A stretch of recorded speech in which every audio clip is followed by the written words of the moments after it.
Welcome everyone to our summer 2022 Tufts Business and International Relations live Q&A.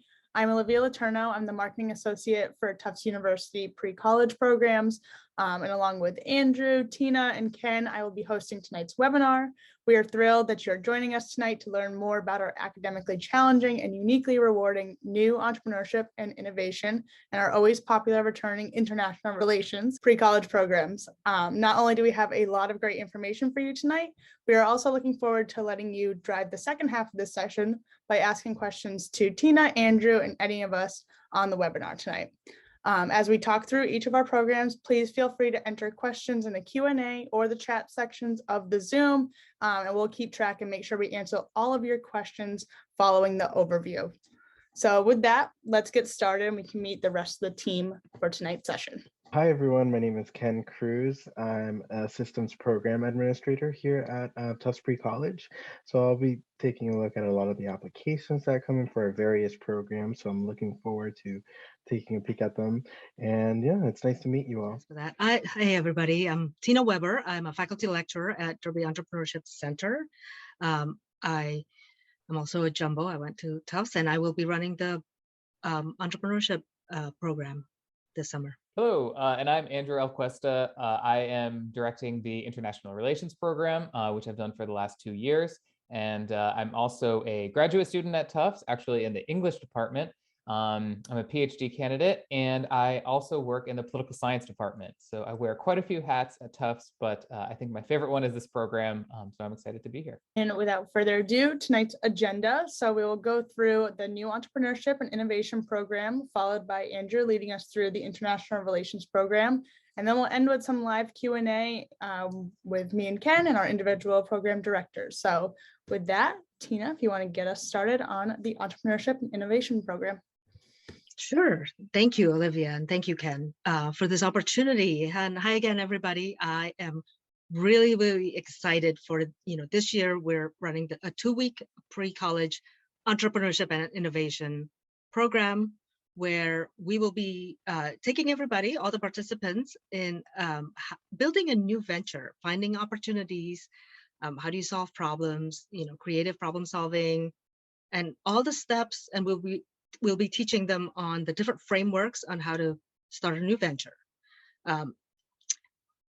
In the course of this program, both myself and all my coworkers or my colleagues over at the Derby Entrepreneurship Center, we not only teach, we teach, but we are also all entrepreneurs ourselves. We run businesses. I run a business outside of Tufts.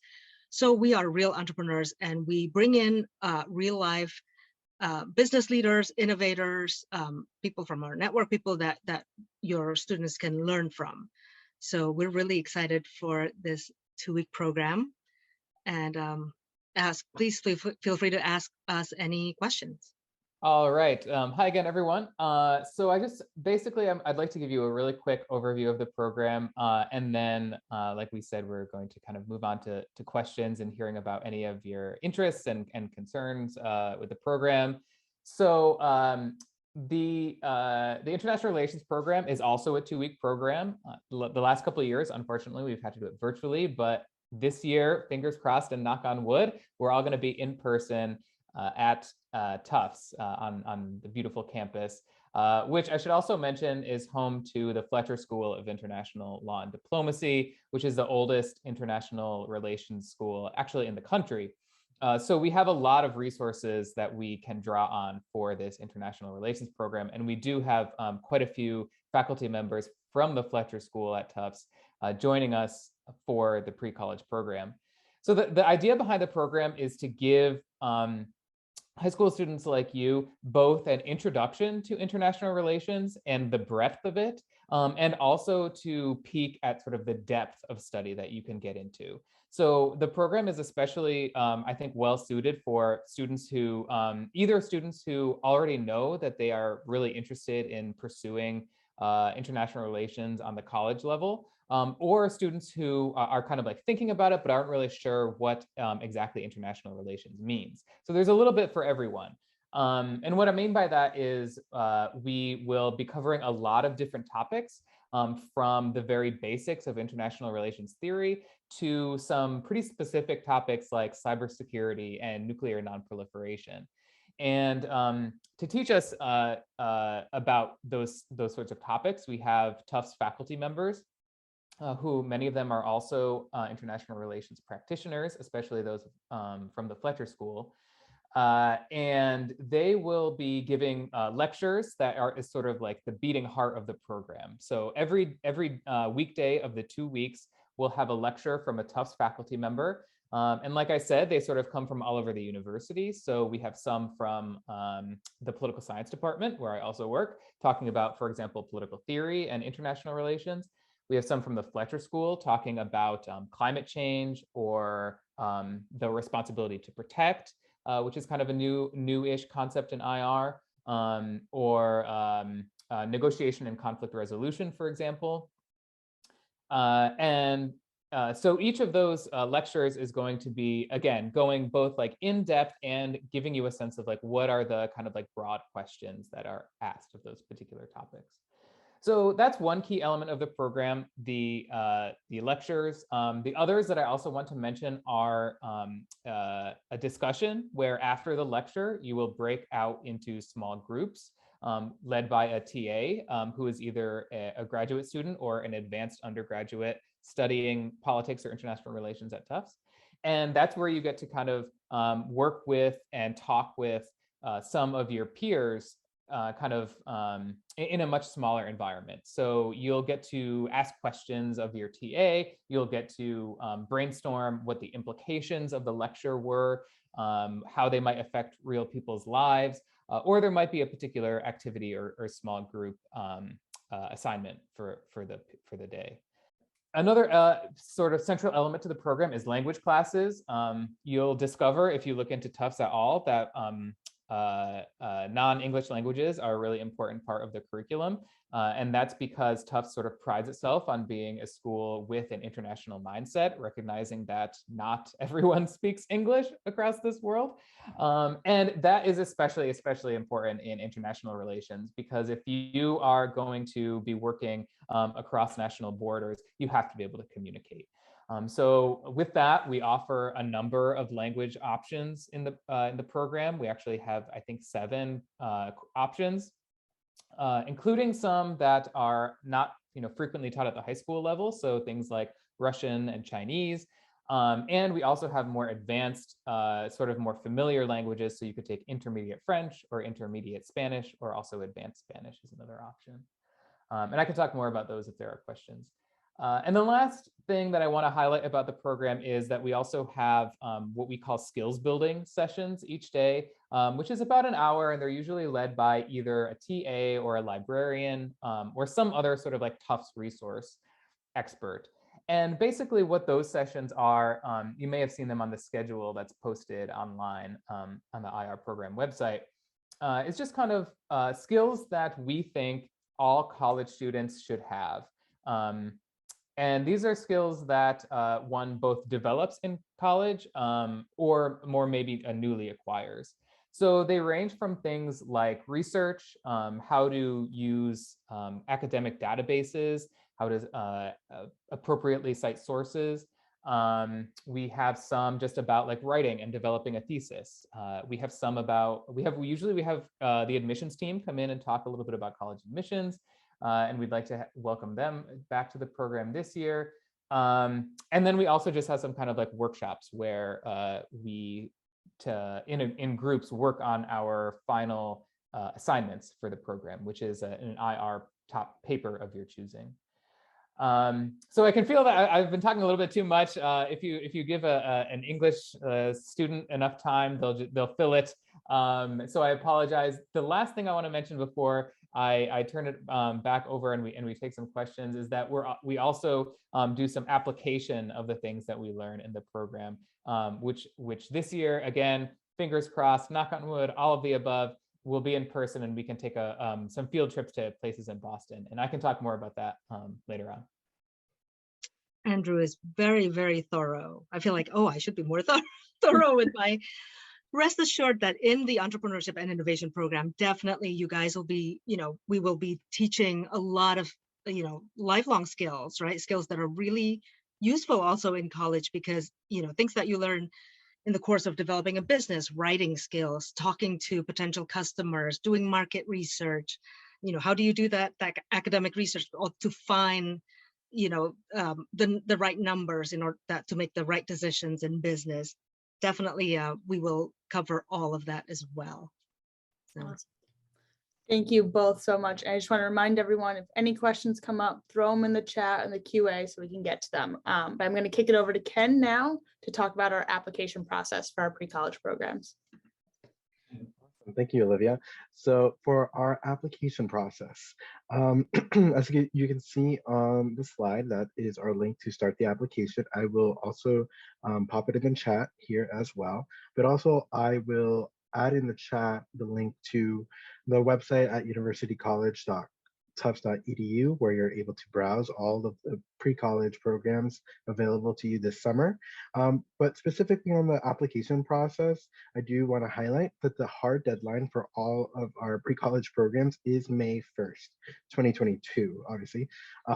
But we do try to aim for a 10-day decision window when students submit all of their materials, such as parent permission form, letter of recommendation, transcript from the high school career, and any program-specific requirements. In this case, it's most likely going to be just an additional statement of interest for these programs. So that being said, admissions is rolling. So, and the spots do fill up pretty quickly for some of our popular programs. So yeah, that's about it. And I will drop both of those regarding the application process in the chat, Olivia. Awesome. Thank you, Ken, so much. And with that, we will head over to our Q&A portion of the evening. So any questions that you may have thought of during the time of the presentations that you need clarification on, feel free to send them in through the chat. I see one come in now. How selective is the IR program, applicants versus accepted students? Also, should the letter of recommendation be from a teacher that corresponds with the program subject, or just someone who can vouch for your character and commitment? Okay, so I would say in terms of recommendation letter, it can definitely come from a teacher of any subject. I think what we're more interested in than like knowledge of IR is just academic excitement and curiosity, and interest and sort of like general skills. So you don't have to have done Model UN, and you don't have to be in AP European history or something like that, or get that teacher to write your recommendation. We've even had some recommendations from like advisors or coaches or things like that in the past. So just get them to speak to your excitement and your qualities. So that's and your skills. I think that's the most important part. In terms of how selective the program is, I will say, and maybe Ken can talk a little bit about admissions in general too. My goal as a director for the program is to have as many students come and learn with us as possible. And so from my perspective, I try to be as welcoming to anybody who's just kind of like interested. So if you can express like a genuine interest, please submit an application.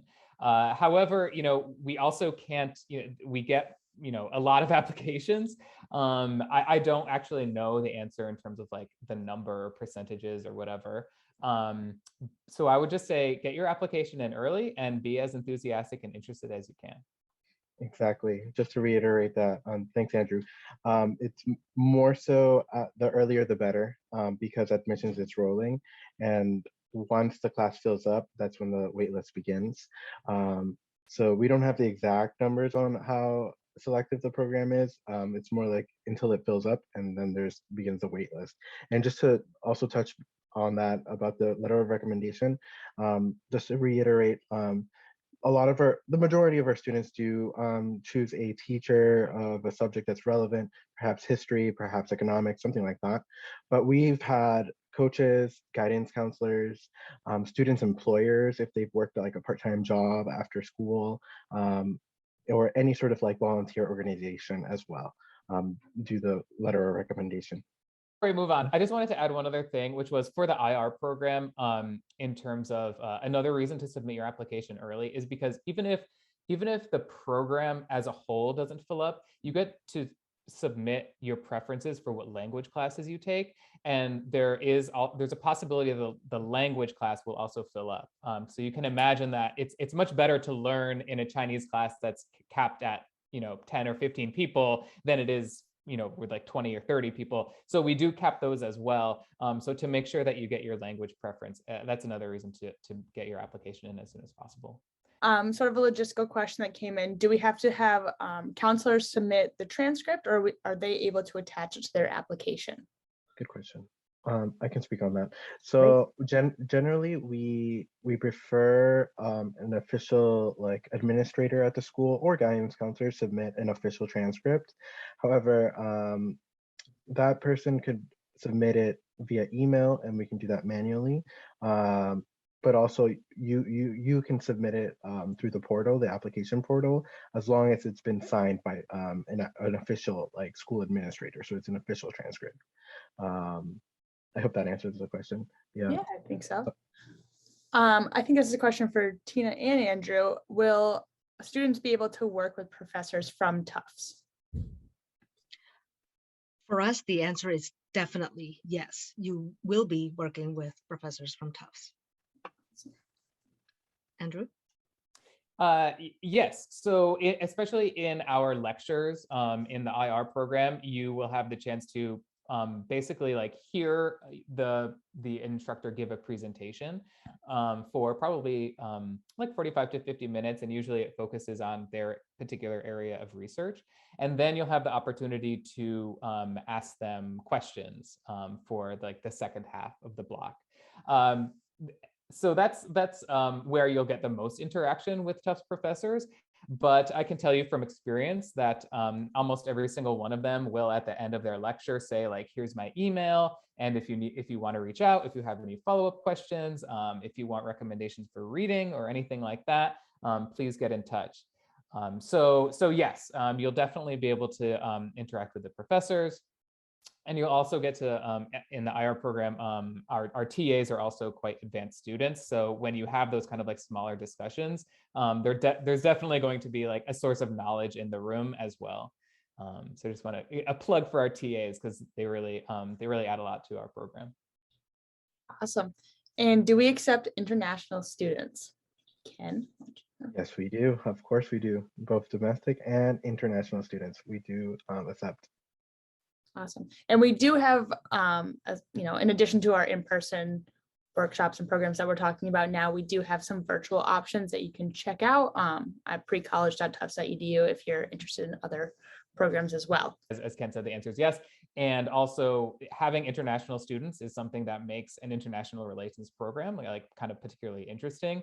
I will say that was kind of the silver lining of having a virtual program last year, is that we had students from literally all over the world. We had students from Brazil and Croatia and France and China and Singapore. And, so we could ask them okay, we studied this issue of sovereignty in Montesquieu or whatever.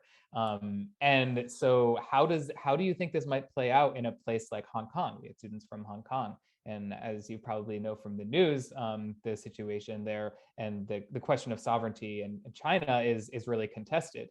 So we had students, contributing their experience of oh, this theory of sovereignty has XYZ effect on my day to day.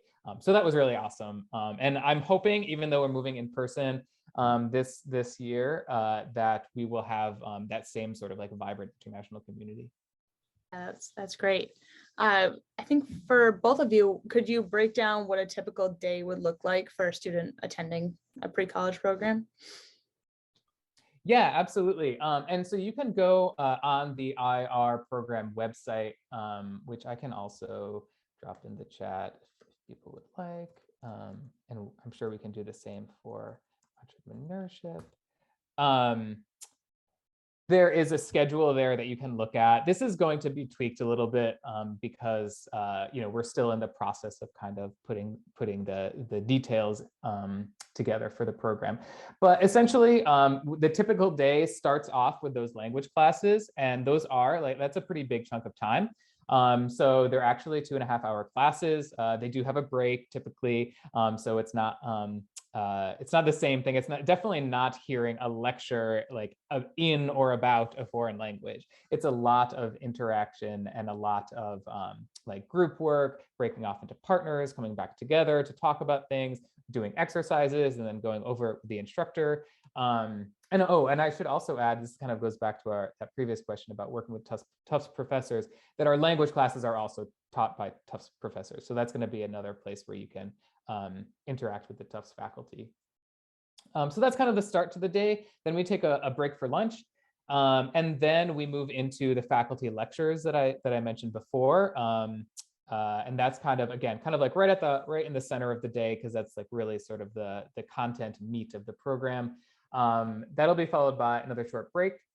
And then we reconvene in small groups for those TA discussions.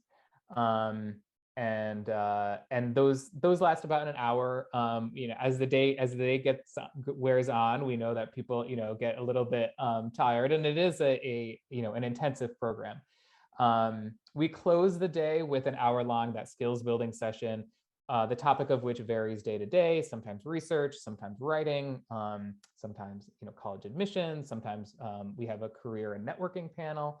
And so that's, again, a little bit more of like a casual space, a place for students to ask questions and just kind of like get some insights from college students and things like that. So that's kind of like the academic side of it. And then in the evenings, there will also be social activities. My purview kind of sort of ends with the academic side of the program, but I know that there are a lot of other opportunities for kind of like after hours and on weekends. Yeah. Right. So for Res Life activities, we're still developing the specific activities, but usually they involve different like bonding exercises with people. If you're a residential student, different kind of activities, games, or mini field trips throughout the city to go into Boston as well. But the specific activities are still being developed right now. So we'll have a little bit more details on that in the spring. And I can go into a little bit of the typical day for the entrepreneurship and innovation. From a logistical point of view, yes, there's going to be, we're still going to break for lunch, and then at the end of the day we'll do a recap and regroup before we break for the day. But throughout the program, there is not really a typical, depending on what aspect of entrepreneurship we're covering that day. We will start with creative ideation, and there will be some lecture parts that's academic, where we sort of teach and give all the students the tools and the techniques and the frameworks of things, but we go right into the application of those tools and things. So it's definitely very interactive. It's definitely very active. There may be field trips depending on what's going on with COVID and stuff. With the startup scene, Boston has a pretty robust startup scene, and we are a very applied, involved program with real entrepreneurs. So yes, there will be classroom portions in certain parts, but it is always followed with the applied portion and very active application of things that they've learned throughout the day. Awesome. And at the end of the program, will there be some type of evaluation? And maybe just to tack on too, because Andrew, you mentioned the IR paper, maybe some typical, final projects, final papers for each of your programs? Sure. Yeah. So like Olivia mentioned, the sort of capstone project for the IR program is a research essay on a topic of your choosing related to IR. The instructors supply us with prompts that are usually sort of tailored to their particular lecture. So in the past, we have had students look into let's see, the role of music in the Arab Spring, art and music in the Arab Spring. We've had students look into the origins of cybersecurity threats and why Russia seems to be a particular aggressor in that type of conflict. We've had students look into Brexit. A couple of years ago, we had a whole lecture on Brexit and economic integration and de-integration in the European Union. And students were really interested in figuring out, well, what is the cause of this? And what is the relationship between domestic politics and international affiliations like the EU? So, you know, the causes of Brexit might be an example paper. We've also had sort of more theoretical, kind of like abstract papers. We always have a lecture on political theory from one of our professors in the political science department, Vicki Sullivan, who's just incredible to listen to, even though she's talking about things that sound kind of dry at first, like Montesquieu and Immanuel Kant. And by the time you finish with her lecture, you just want to sit down and read The Critique of Pure Reason by Kant, which is an amazing talent that she has.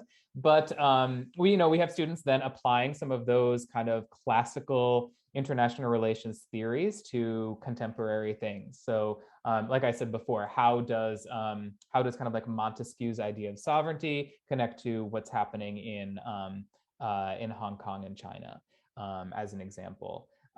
We've also had students in the past write about the Howard School of International Relations, which is a particular group of IR scholars from Howard University who were really prominent in the kind of like middle of the 20th century, and discussing the issue of erasure in international relations, and why the voices of certain groups, especially like Black theorists, have not been recognized for their contributions the same way that white and male international relations scholars have been. So the topics really run the gamut, and they are assessed. Your TA actually will be the ones sort of grading them. I can tell you that we are not grading for, we're not trying to be like punitive or anything like that. The point of our assessments is so that you can take the work that you've done, see what's good about it, and then also see where, when you move on to the college level, you can improve on it.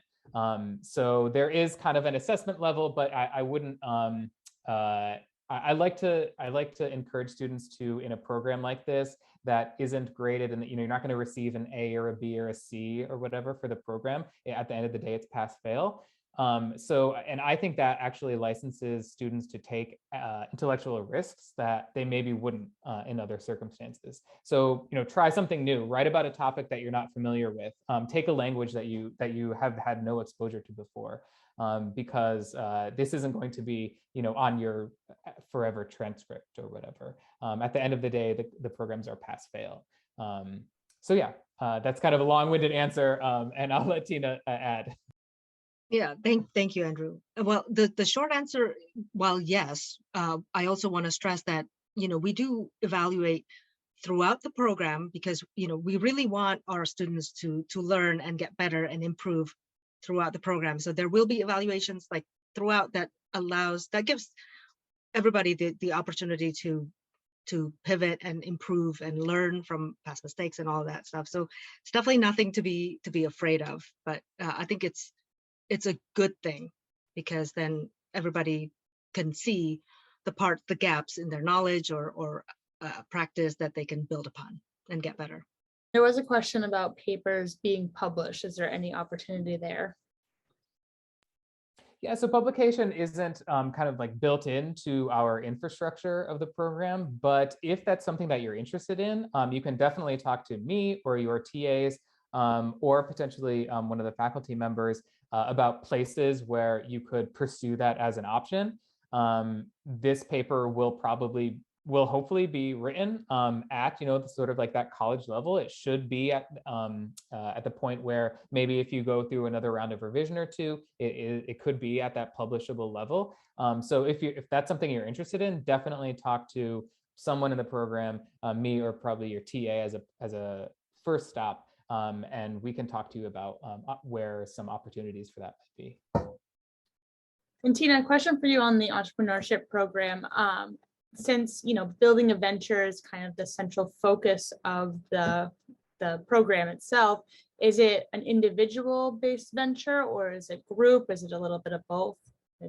Yeah, no, actually, so there will be some activities that are individual, but as we know, teamwork is really, really important. So in building ventures, we mostly are going to be working with teams, and part of it is also learning how to work with other people of different personalities and different maybe goals, agendas, and how do you create an environment where everybody can perform at their best.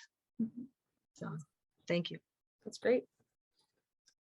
I will add that we will definitely have fun. I mean, yes, business and innovation and entrepreneurship is hard work, and it's teamwork, and it's not trivial. There's a lot of work involved. There will be a lot of writing and research and all that stuff, but we still have fun. We'll leave you with the screen of everywhere that we can be reached. We're on all social media platforms. A question that came in: how do I send in my transcript on the application? Sure, I can handle this one. So if you have an application open, you should be able to attach each transcript or a contact at your school who will receive an email to upload a transcript, an official one. If you encounter any issues with that, you can feel free to email us at precollege@tufts.edu, and we can totally troubleshoot that for you as well. But generally, if you add your either school administrator or guidance counselor's email address and name on the form in the application, we'll shoot them an email to ask them for a transcript. Yeah, if there's any other last questions, do feel free to put them in the chat. If you think of anything else afterwards, like Ken said, we can be reached at precollege@tufts.edu. Can answer program specific questions to your more general application questions. Anything that you guys really need, we're here to help. And for more general information about our awesome international relations and entrepreneurship bootcamp, you can visit us at precollege.tufts.edu. That's where you'll find all of the information on these programs, as well as sample schedules, what you can expect as the outcome, how you can access the application, and all the other nitty-gritty details that you'll need to start applying. But with that, I want to say thank you to everyone who joined tonight. Thank you, Tina and Andrew, for all of your knowledge and answering questions about these great programs. We're so excited to start off this summer and be back in person at Tufts.